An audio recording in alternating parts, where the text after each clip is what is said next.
जैसा कि आप सभी जानते होंगे, भारत के संविधान के निर्माण के लिए संविधान सभा का गठन किया गया था और संविधान सभा के प्रारूप समिति के अध्यक्ष थे बाबा साहब डॉक्टर भीमराव अंबेडकर। संविधान सभा की आखिरी बैठक हुई थी 25 नवंबर 1949 को और उस दिन आखिरी वक्ता के रूप में भाषण दिया था बाबा साहब ने। बाबा साहब ने ओरिजिनल भाषण अंग्रेजी में दिया था। पेश है उस ऐतिहासिक भाषण का मुख्य अंश।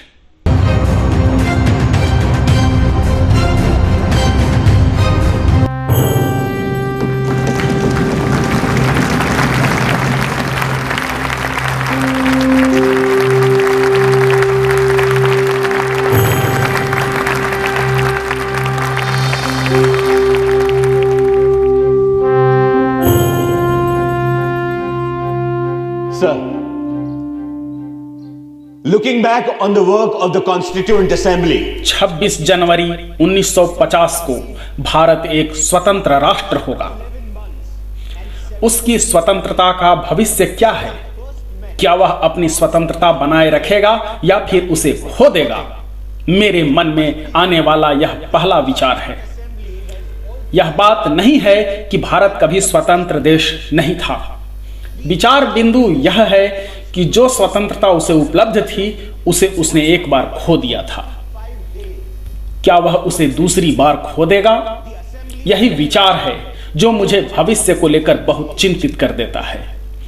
यह तथ्य मुझे और भी व्यथित करता है कि न केवल भारत ने पहले एक बार स्वतंत्रता खोई है, बल्कि अपने ही कुछ लोगों के विश्वासघात के कारण ऐसा हुआ है। सिंध पर मोहम्मद बिन कासिम के हमले से राजा दाहिर के सैन्य अधिकारियों ने मोहम्मद बिन कासिम के दलालों से रिश्वत लेकर अपने राजा के पक्ष में लड़ने से इनकार कर दिया था। वह जयचंद ही था जिसने भारत पर हमला करने एवं पृथ्वीराज से लड़ने के लिए मोहम्मद गोरी को आमंत्रित किया था और उसे अपनी और सोलंकी राजाओं को मदद का आश्वासन दिया था। जब शिवाजी हिंदुओं की मुक्ति के लिए लड़ रहे थे, तब कई मराठा सरदार और राजपूत राजा मुगल शहंशाह की ओर से लड़ रहे थे। जब ब्रिटिश सिख शासकों को समाप्त करने की कोशिश कर रहे थे, तो उनका मुख्य सेनापति गुलाब सिंह चुप बैठा रहा और उसने सिख राज्य को बचाने में उनकी सहायता नहीं की। सन 1857 में जब भारत के एक बड़े भाग में ब्रिटिश शासन के खिलाफ स्वतंत्र युद्ध की घोषणा की गई, तब सिख इन घटनाओं को मूक दर्शकों की तरह खड़े देखते रहे। क्या इतिहास स्वयं को दोहराएगा? यह वह विचार है जो मुझे चिंता से भर देता है। इस तथ्य का एहसास होने के बाद यह चिंता और भी गहरी हो जाती है कि जाति और धर्म के रूप में हमारे पुराने शत्रुओं के अतिरिक्त हमारे यहाँ विभिन्न और विरोधी विचारधाराओं वाले राजनीतिक दल होंगे। क्या भारतीय देश को अपने मताग्रहों से ऊपर रखेंगे और उन्हें देश से ऊपर समझेंगे? मैं नहीं जानता, परंतु यह तय है कि यदि पार्टियां अपने मताग्रहों को देश से ऊपर रखेंगे तो हमारी स्वतंत्रता संकट में पड़ जाएगी और संभवतः वह हमेशा के लिए खो जाए। the credit that is given to me, हम सबको दृढ़ संकल्प के साथ इस संभावना से बचना है। हमें अपने खून की आखिरी बूंद तक अपनी स्वतंत्रता की रक्षा करनी है। 26 जनवरी 1950 को भारत इस अर्थ में एक प्रजातांत्रिक देश बन जाएगा कि उस दिन से भारत में जनता की जनता द्वारा और जनता के लिए बनी एक सरकार होगी। यही विचार मेरे मन में आता है। उसके प्रजातांत्रिक संविधान का क्या होगा? क्या वह उसे बनाए रखेगा या उसे फिर से खो देगा? मेरे मन में आने वाला यह दूसरा विचार है और यह भी पहले विचार जितना ही चिंताजनक है। यह बात नहीं है कि भारत ने कभी प्रजातंत्र को जाना ही नहीं। एक समय था जब भारत गणतंत्रों से भरा हुआ था और जहां राजसत्ताएं थी वहां भी या तो वे निर्वाचित थीं या सीमित। वे कभी भी निरंकुश नहीं थीं। यह बात नहीं है कि भारत संसदों या संसदीय क्रियाविधि से परिचित नहीं था। बौद्ध भिक्षु संघों के अध्ययन से यह पता चलता है कि न केवल संसदें, क्योंकि संघ संसद के सिवाय कुछ नहीं थी, बल्कि संसदीय प्रक्रिया के उन सब नियमों को जानते और उनका पालन करते थे जो आधुनिक युग में सर्वविदित है। सदस्यों के बैठने की व्यवस्था, प्रस्ताव रखने, कोरम व्हिप, मतों की गिनती, मतपत्रों द्वारा वोटिंग, निंदा प्रस्ताव, नियमितीकरण आदि संबंधी नियम चलन में थे। यद्यपि संसदीय प्रक्रिया संबंधी ये नियम बुद्ध ने संघों की बैठकों पर लागू किए थे, उन्होंने इन नियमों को उनके समय में चल रही राजनीतिक सभाओं से प्राप्त किया होगा। There can be no justification for these Bharat ने यह प्रजातांत्रिक प्रणाली खो दी। क्या वह दूसरी बार उसे खोएगा? मैं नहीं जानता, परंतु भारत जैसे देश में यह बहुत संभव है जहां लंबे समय से उसका उपयोग न किए जाने को उसे एक बिल्कुल नई चीज समझा जा सकता है कि तानाशाही प्रजातंत्र का स्थान ले ले। इस नवजात प्रजातंत्र के लिए यह बिल्कुल संभव है कि वह आवरण प्रजातंत्र को बनाए रखे, परंतु वास्तव में वह तानाशाही हो। not to lay their liberties at the feet of चुनाव में महाविजय की स्थिति में दूसरी संभावना के यथार्थ बनने का खतरा अधिक है। प्रजातंत्र को केवल बाह्य स्वरूप में ही नहीं बल्कि वास्तव में बनाए रखने के लिए हमें क्या करना चाहिए? मेरी समझ से हमें पहला काम यह करना चाहिए कि अपने सामाजिक और आर्थिक लक्ष्यों को प्राप्त करने के लिए निष्ठापूर्वक संवैधानिक उपायों का ही सहारा लेना चाहिए। इसका अर्थ है हमें क्रांति का खूनी रास्ता छोड़ना होगा। इसका अर्थ है कि हमें सविनय अवज्ञा आंदोलन, असहयोग और सत्याग्रह के तरीके छोड़ने होंगे। जब आर्थिक और सामाजिक लक्ष्यों को प्राप्त करने का कोई संवैधानिक उपाय न बचा हो, तब असंवैधानिक उपाय उचित जान पड़ते हैं। परंतु जहां संवैधानिक उपाय खुले हों, वहां इन असंवैधानिक उपायों का कोई औचित्य नहीं है। ये तरीके अराजकता के व्याकरण के सिवाय कुछ भी नहीं है, और जितनी जल्दी इन्हें छोड़ दिया जाए हमारे लिए उतना ही अच्छा है। दूसरी चीज जो हमें करनी चाहिए वह है जॉन स्टुअर्ट मिल की उस चेतावनी को ध्यान में रखना जो उन्होंने उन लोगों को दी है जिन्हें प्रजातंत्र को बनाए रखने में दिलचस्पी है, यानी अपनी स्वतंत्रता को एक महानायक के चरणों में भी समर्पित न करें या उस पर विश्वास करके उसे इतनी शक्तियां प्रदान न कर दें कि वह संस्थाओं को नष्ट करने में समर्थ हो जाए।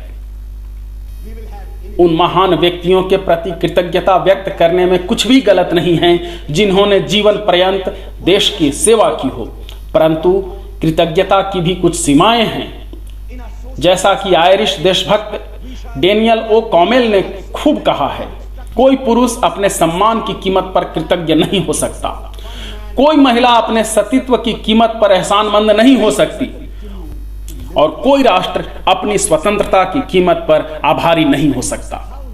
यह सावधानी किसी अन्य देश के मुकाबले भारत के मामले में अधिक आवश्यक है, क्योंकि भारत में भक्ति या नायक पूजा उसकी राजनीति में जो भूमिका अदा करती है, उस भूमिका के परिणाम के मामले में दुनिया का कोई देश भारत की बराबरी नहीं कर सकता। धर्म के क्षेत्र में भक्ति आत्मा की मुक्ति का मार्ग हो सकता है, परंतु राजनीति में भक्ति या नायक पूजा पतन और अंततः तानाशाही का सीधा रास्ता है। तीसरी बात, केवल राजनीतिक जनतंत्र पर हमें संतोष नहीं कर लेना चाहिए। अपने राजनीतिक जनतंत्र का हमें सामाजिक जनतंत्र में परिवर्तन करा ही लेना चाहिए। राजनीतिक जनतंत्र की जड़ में अगर सामाजिक जनतंत्र की ताकत न हो तो वह अधिक समय तक टिक नहीं सकता। सामाजिक जनतंत्र क्या है? वह जीने की एक राह है। इसके जरिए स्वतंत्रता, समता और बंधुता को जीवन के सिद्धांत के रूप में मान्यता दी जाती है। स्वतंत्रता, समता और बंधुत्व को एक त्रयी के स्वतंत्र अंगों के रूप में नहीं सोचा जा सकता। इन तीनों का मिलकर एक संघ बनता है, यानी उनमें से किसी एक को अलग करने का मतलब जनतंत्र के मूल उद्देश्य को ही छोड़ देना है। समता से स्वतंत्रता को अलग नहीं किया जा सकता और न ही स्वतंत्रता को समता से अलग किया जा सकता। इसी प्रकार स्वतंत्रता और समता को बंधु भाव से अलग नहीं किया जा सकता। समता के बिना स्वतंत्रता का मतलब है कि कुछ लोगों का अधिकतर लोगों के ऊपर प्रभुत्व करना।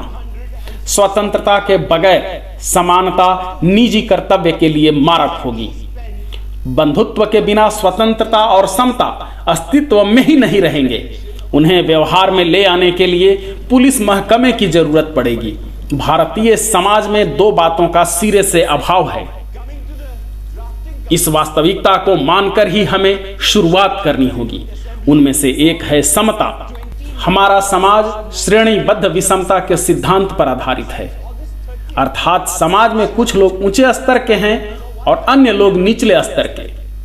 आर्थिक क्षेत्र में हमारे समाज में कुछ लोगों के पास बहुत अधिक संपत्ति है तो कई लोग अत्यंत घोर गरीबी में जीते हैं। 26 जनवरी 1950 के दिन हम एक विसंगतिपूर्ण समाज में प्रवेश करने वाले हैं। राजनीति में हमारे पास समानता होगी, लेकिन सामाजिक और आर्थिक जीवन में असमानता होगी। राजनीति में हम हर व्यक्ति का एक वोट और हर वोट का समान मूल्य वाले सिद्धांत को मान्यता देंगे। सामाजिक और आर्थिक संरचना के कारण अपने सामाजिक और आर्थिक जीवन में हर व्यक्ति का समान मूल्य वाला सिद्धांत हम नकारते रहेंगे। इस प्रकार के परस्पर विरोधी जीवन में हम और कब तक जिएंगे? आर्थिक और सामाजिक जीवन में हम और कब तक समानता को नकारते रहेंगे? अगर अधिक समय तक उसे नकारते रहेंगे तो अपना राजनीतिक जनतंत्र हम खुद संकट में डाल देंगे, इसमें कोई दो राय नहीं। इस विसंगति को जितनी जल्दी हो सके हमें खत्म कर देना है, अन्यथा जिन्हें विषमता जनित बुरे परिणामों को झेलना पड़ता है वे बहुत परिश्रम से इस सभा द्वारा निर्माण की गई राजनीतिक जनतंत्र की संरचना को नष्ट करेंगे। भारत में जातियां हैं, जातियां राष्ट्र विरोधी हैं। पहली बात, वे सामाजिक जीवन में फूट डालती हैं। जातियां राष्ट्र विरोधी हैं क्योंकि वे जातियों के बीच आपसी तिरस्कार, कटुता और द्वेष की भावना निर्माण करती हैं। हमें अगर वास्तव में राष्ट्र बनना है तो इन सभी मुश्किलों से पार पाना होगा। राष्ट्र निर्माण के बाद ही असल में बंधु भाव देखने को मिलेगा। बंधुत्व के बिना समता और स्वतंत्रता की बात करना केवल ऊपरी रंग की परत, केवल बाहरी दिखावा होगा। Or else, those who suffer from inequality will blow up the structure of this political democracy so laboriously built up by this assembly.